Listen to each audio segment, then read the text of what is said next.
আরে গিন্নি, তুমি কোথায় গো? ওইদিকে একটু আসো না। কি গো, কি হয়েছে? সকাল সকালে কি হলো তোমার, শুনি একটু। আমি একটু মাঠের দিকে গেলাম, বেলা হয়তো তুমি খাবারটা নিয়ে যেও। আচ্ছা ঠিক আছে, তুমি এখন যাও, ক্ষণে আমি নিয়ে যাব। ঠিক আছে গিন্নি, গামছাটা একটু দাও দেখিনি। এই নাও গামছা।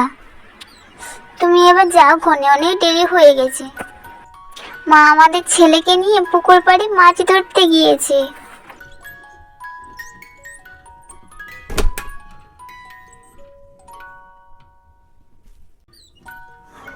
আরে রোহন কাকা, তুমি এখানে বসে বসে কাঁদছো কেন?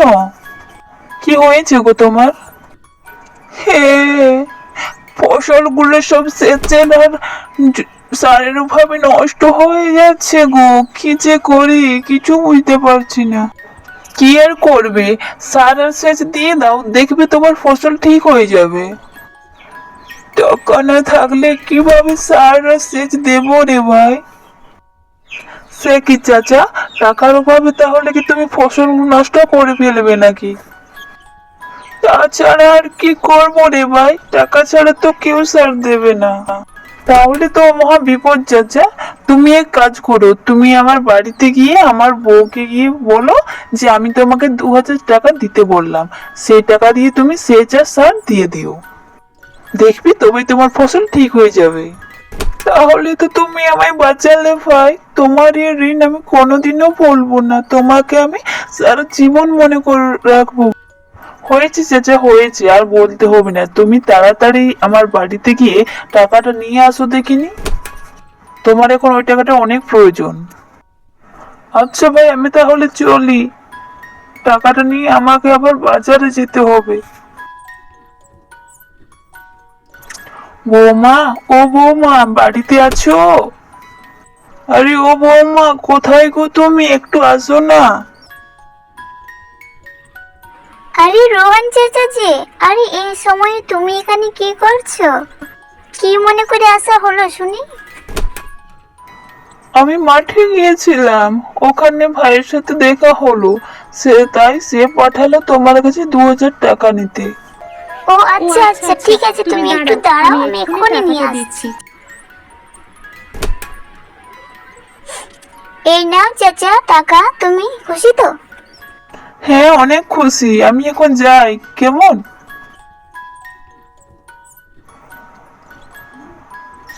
আরে দাদা, আমাকে এক বস্তা সার দাও তো।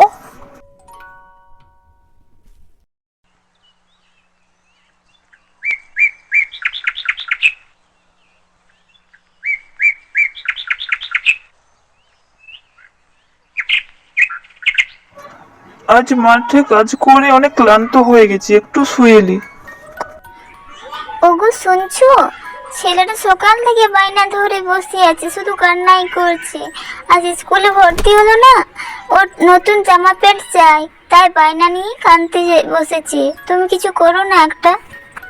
সত্যি তো, ওকে তো স্কুল ড্রেস কিনে দিতে হবে। তুমি তো সবই জানো গিন্নি, যা পরিমাণে টাকা হয় আমাদের, তাতে তো বাজারটুকু আর মায়ের ওষুধ কেনা হয় মাত্র। আর সারাই তো আমাদের অনেক ধার দেনা হয়ে আছে। বুঝি গো বুঝি, কিন্তু ছেলেটা যে অনেক কাঁদছে, তাকেও তো একটু দেখতে হবে নাকি? আর কাল কেন লোকটাকে টাকা দিয়ে দিলে আনখাই, আমাদেরই এত সমস্যা টাকার। দুঃখ করো না গিন্নি, মানুষের বিপদে সাহায্য করতে হয়। তাছাড়া চাচাকে টাকা না দিলে চাচার সমস্ত ফসল নষ্ট হয়ে যেত যে। চাচার ফসল ফললেই চাচা আমাদের টাকাটা ফেরত দিয়ে দেবে, তুমি টেনশন করো না। আজকেরটা দেখছি কিভাবে টাকা জোগাড় করা যায়।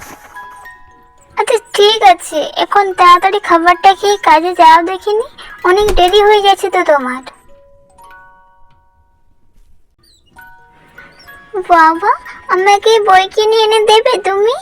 আমাদের স্কুলে সবার নতুন বই আছে, কিন্তু আমার নেই। এই জন্য টিচারের কাছ থেকে রোজ আমাকে বোকা খেতে হয়, জানো বাবা।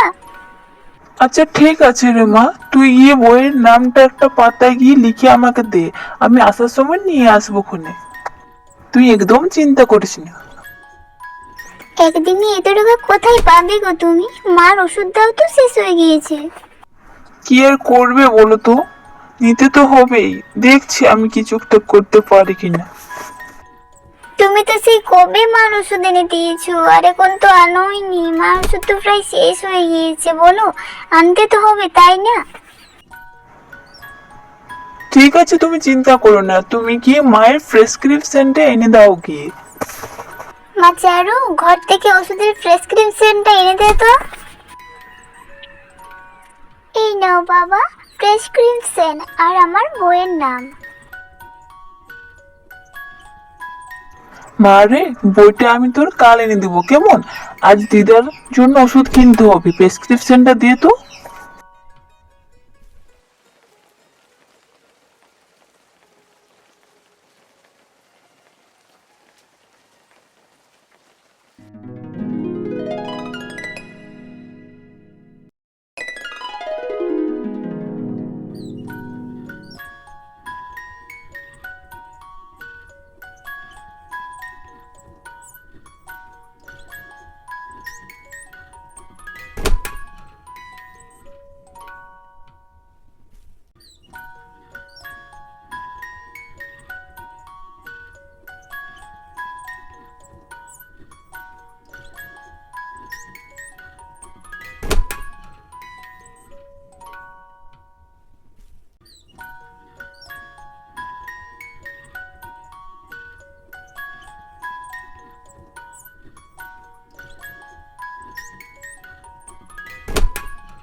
ও, কি যে বৃষ্টি শুরু হয়ে গেল। আরে ও হরি, হরি বাবা, ওঠ রে বাবা, ওঠ। দেখ, ঘরে চাল নিয়ে মেঝেতে জল পড়ছে যে। আরে ওঠ বাবা, ওঠ। তোমাকে কবে থেকে বললাম ঘরের চালটা ঠিক করো। দেখো এবার ভোর রাতে উঠে নিয়ে ঘরের চাল থেকে জল নিয়ে ভেজে এবার থাকো, কিভাবে থাকবে একটু শোনো না তুমি। আচ্ছা গিন্নি, আমি একা কত দিকে সামলাবো বলো তো? মায়ের ওষুধ নেবো নাকি বাচ্চা সামলাবো নাকি কি করবো কিছুই বুঝতে পারছি না। তুমি আমাকে উল্টে দোষ দিচ্ছো। সে তো বুঝছি গো, কিন্তু কি করবে বলো? এখন দেখো সবাই কিভাবে ভিজছে, কিভাবে ঘুমাতে পারছে না। আগে তুমি চালটা ঠিক করো, পরের কথা পরে হবে।